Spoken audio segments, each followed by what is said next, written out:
When and how often should you quarter squat if you're a jumping athlete trying to improve their performance? Well, in today's podcast, we're going to tell you. My name is John Evans. I am the coach of the highest jumper in the world. This is the highest jumper in the world, Isaiah Rivera. And if you're looking to get jump coached by us, make sure you go to THPstrength.com. Use discount code THP for, 10% off? Yep. 10% off your first month of coaching. Before we get into this, you and I had a long conversation. We thought about recording it maybe, but give me the cliff notes of kind of the backlash of yesterday's video. I've learned that I'm a yapper. I interrupt. Sorry about that, guys. Sorry-ish. Isaiah told me he was interested in my opinion. Give you a fast track? Just the Yeah. Give me the cliff notes. Okay. Nails, owner of Hoop Mixtape. We squashed beef. I apologize for things 4 years ago. Started posting rim heights on everything. That was that. We posted the video yesterday. Oh, you got your mic good. Yeah. And then last night he DM'd me. What time was it when he DM'd you? Like 6 p.m. Oh, so this is after I called you? Or before? I didn't see it till today. Oh, shit. And then that thing went live and he immediately watched the whole thing. Yeah. That's so funny. Literally. And then, he did. It was like 6:20 p.m. when he I called you like an hour later and I was like, I'm getting a lot of shit. People don't like me, I guess. And then he said, and I quote, "You have cheated everything, Isaiah." Which is a crazy statement, a massive generalization. If you're in a relationship and you ever say always, every time. Mind you, this is after I apologized for everything and he was cool. He DMs me when I hit a new dunk. And you guys are buddies. Yeah. Allegedly. Yeah. And then I sent him a bunch of mean text messages and then I was like, screw this. Let me just block him. So you just blocked him? Yeah, I just blocked him. Nils, if you see this, you're now blocked on his page, my pages. We don't really care. I said this to Isaiah before the video started, but I was like, unless you're like my friend, my family, or my business partner, or maybe my like employee, maybe some of my athletes as well, I don't really give a shit about what your opinion is. Not your opinion. You're just not bettering my life, and I don't feel the need or the necessity to maintain a relationship with you, nor do you have the right to look at my content, comment on my content, or your opinion doesn't matter to me. I don't know how you feel about that, but that's where I've gotten to over the years because I try to live my life like that. Really? Yeah. I don't. Sometimes I fail. Sometimes dude, no one's perfect unless your name starts with N and ends with ills. Yeah, and I think it's just become stupid and toxic. We did know this was going to happen, though. Yeah. We did know this was going to happen. All that matters is the guys at THP that we're trying to coach to jump higher. That's all that matters. Yeah, right. That's all that we should focus on. I 100% agree. So, anyways, those of you that are on THP or you want to be on THP, we're going to cover a topic today that is related to 1-foot jumping. A lot of people ask questions about it related to plyos, elasticity, and that is the topic of quarter squats. I actually had a conversation with Mr. Anti-Quarter Squat himself, Dan Back. I don't know if he's actually He's not anti-quarter squat. We had a long conversation at dunk camp, actually. We did record it. I don't know if we'll ever post that. I sent it to Dan. It's edited and everything else. Don't know what he's going to do with it, but you guys may or may not see. You should watch. Have you watched it? I haven't watched it yet. You should. You would really enjoy it. It was a good conversation. I would love to watch that today. Yeah, you should. So we talked about quarter squatting specifically in that podcast, and the point he made, which I thought was really interesting, is he's like, it's a spine training exercise. Like, how much can your spine handle? Which is exactly what Yuri Verkhoshansky said in the 50s. That's the Russian sports scientist, one of the best ever. He was like, it's too hard on your back to load it on jumping athletes. And I said, well, what about a belt squat? And he's like, yeah, that's fine. And I was like, what? You're okay with quarter squats if it's a belt squat? And he was, yeah. I was like, okay, well then, how about that? So I think that keeping that in mind, there are a couple considerations to kind of look at when you're considering how to program them, when to program them, how much weight should you do in them, et cetera. I think for the sake of rehab, they're really, really useful for 1-foot jumpers, even 2-foot jumpers. I mean, we used them for you for the first. Did you do them the first 2 weeks of your rehab journey? No. Or week? I actually never. I've just half squatted. I technically did them this time. That's what I'm saying. Yeah. Didn't you do them the first couple? Days? Yeah. I thought you meant when we first. No. I meant like recently. Yeah. No, I did them. The first couple weeks. So I like them for those athletes because they're very introductory. As you go further in a squat, you get worse in terms of leverage, and that increases the load that you have to do. It increases the force required by the muscle to overcome your poor leverages. So when you're in a quarter squat, you're not necessarily in this compromised, smushed position that you are when you're in a deep squat. So it can be great for introducing some strength training that isn't compressing the tendon. So like compressions where your leg is wrapped like this and the tendon wraps over the bone. And it is it's good for avoiding that, but also still getting high time under tension, which is important for tendons to adapt because they're viscoelastic, and something called tendon creep, which is where it crimps and uncrimps.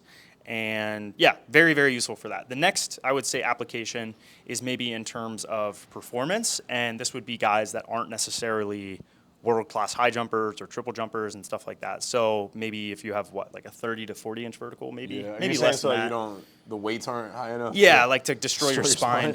Yeah. What's interesting is when I did super maximal eccentrics this last cycle, it felt like the spine was starting to become the limiter. It is, yeah. I think we need to get a belt squat. Which is crazy. Well, you'll need a belt squat. I might not. I never felt, as long as I was like in a neutral spine, I've never felt like back you've felt okay, exceeded but I think I got strong to the point where it was ridiculous. What was it like 600 pounds? Yeah. The most I've ever had, I think, is 550. No, maybe I've hit 600 in a quarter squat, but I've never tried to go further than a quarter squat. Yeah. Was it terrifying? Very. Yeah. Really? Did you feel like your legs were going to break or your back? No, it was my back. Really? Like, yeah. You've seen the video of me quarter squatting where I have like the pull-up belt, right? Yeah. Would you ever consider trying that elevated? Yeah. Mm-hmm. Oh. So you'd have a safety bar with like, can we do it here? Do you have a pull-up belt? Actually, that would be. Wait, do you have a pull-up belt? No. Oh, pull-up. Yeah, I do. Do you have a good one? Yeah. Like a Rogue one? I don't know, but it's good. We just need to figure out what to stand. Oh, we could stand on those pads, the Titan Fitness pads. We have the safety bar. We could do it. I'm going to do it today just for fun. I want to test it. I just want to see if we can do it. Yeah, I just want to see if we can do it. Because I've tested it once. But if you're an athlete maybe in that 30 to 35 inch range, I think that quarter squats can be used for performance. I think if you're a sprinter as well, they can be used for performance. And there's a couple ways that you can program them, actually loaded on the shoulders.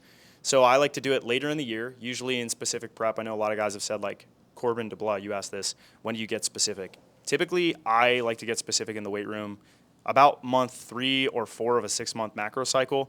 Now, if it's an annual plan, it'll usually be twice, and that'll be like month 4-ish, and then month probably like 8 or 9.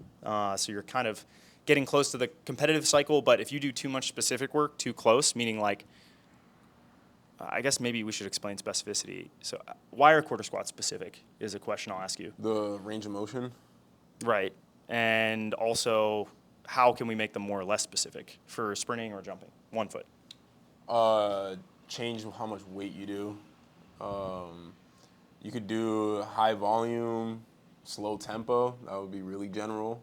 The most specific one I could probably think of is actually the variation you had me doing 2 years ago, where it was heavy, it was 405, and then I dropped. Quarter rhythm squats? I dropped into the quarter squat position. Those are crazy. Do you remember when I did that? And you had me superset them with low ground contact time depth jump. Yep. And I've actually, looking back at that, someone asked me today, they were like, what's better for 1 foot or 2 foot? I don't remember what they were asking, but I've come to realize the higher the box and the more you can balance the RSI, like you don't spend too much time on the ground. It's a true depth jump. Like maximize jump height, basically. Yeah. But you still have to you can't land and then jump. It still has to be a collision. Like it has to be an elastic collision. It's like a high, and you need an experienced athlete, but it's a high enough box that it forces you to the range of motion that's specific for 2 foot, but it's still a collision. Yeah, I found that to be super effective for 2 foot guys. And then 1 foot guys, what Isaiah did, where it's like quarter rhythm squats, and you'll see the bar flex. If you do it right, you'll get bar whip on it, which only usually you notice in Olympic weightlifters that are really, really strong in that second pull. You'll see them get bar whip on the second pull. We're way stronger in eccentric muscle contractions. Even in a double knee bend, you're technically having an eccentric muscle contraction or like quasi-isometric because you're changing positions, but you're isometric. You are getting extremely, extremely high forces on that, right? So you're able to get this stretch shortening cycle-like effect with the weight, even if it's not at the same time intervals that a true plyometric would need to be considered a plyometric, which I think is under 250 milliseconds, you're not going to hit that time interval with 405 or even 315. I think when I did it in California, I was doing it 350, right? Is that where I was? I don't remember. I was dropping fast, standing up fast, exploding out of it. The bar was whipping a ton. The plates are jumping. That's how you know if you do it right. That means you're decelerating the weight very intensely. That's very specific, can be very useful. So increasing the velocity and increasing the load on the bar, or sometimes decreasing the load on the bar and increasing the velocity even more, can increase the specificity. To answer the question, when would you do them? Like I said, 1 foot jumper, I would do them month 4 and month 9 of a macro cycle that's a year. If it's a 6-month macro cycle, maybe month 4. Probably once a week. And even then, you're still, as Dan said, and Isaiah, you've alluded to, you might be limited by your spine. What are some solutions that I've used, actually, in your experience to mitigate this? Or what do you think I've personally done it, but I'm curious I don't know if I've ever done it with you. I don't think you have done this. How would you decrease this mystery thing? Not with you. I've done it with myself. What would I do to increase the load on my leg, but decrease the load on my spine, where it's still actually loaded? This is a good quiz question. Front squat position? That would work, but not what I'm thinking of. Smith safety bar. And what else? You're close. You're getting very warm. You're even warmer. Go on your toes and that would do it. I'm getting a lot of ideas from this, but that's not actually what I'm thinking. What is it? Single leg. You do one leg. Oh. Yeah. There you go. It's just never an option because TFL was. Oh yeah, TFL would explode. I probably would be able to once I'm done with. I will say what happens to me is my knee. So that's how I typically solve that issue. Is I'll get on the safety bar with one leg and do it. The problem is that my PFP feels like it wants to explode. Yeah. So that's why I don't do them as much anymore. And maybe this is another consideration is like your articular cartilage gets chewed up like crazy in a quarter squat, eighth squat, or sometimes bottom of the squat. But if you have the wrapping effect, it doesn't usually happen. Especially if it's heavy and you're heavy, fast. Yeah. Oh. From a single leg, like. Yeah, baby. What's the worst absolute thing you can do for your cartilage? Probably that. You know what I do want to do, though? I want to get a belt. I did not have. I think if I went slow, crazy fucking heavy, I'm talking like 800 pounds. Yeah. But like 400 loaded waist, 400 loaded spine, I think I could get a really good stimulus that would not chew up my cartilage. Yeah. What killed me was doing. What was I doing? It was like so it was on the pins, single leg, and I would go into a quarter squat on the pin and just push up as hard as I can, come down, push up as hard as I can, and more or less like bounce with my hands supported at 315, I think is what I did on a safety bar, maybe more, and that was really difficult. This is making me realize that I think as you get more advanced, I'm thinking specifically for me, my back more and more becomes a limiter because of the loads.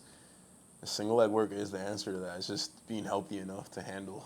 Well, yeah, the knee is you gotta build that up because even if you did a pistol would be different, but I think because you also have the mass of the other leg that's involved, and then you're trying to balance an asymmetric system.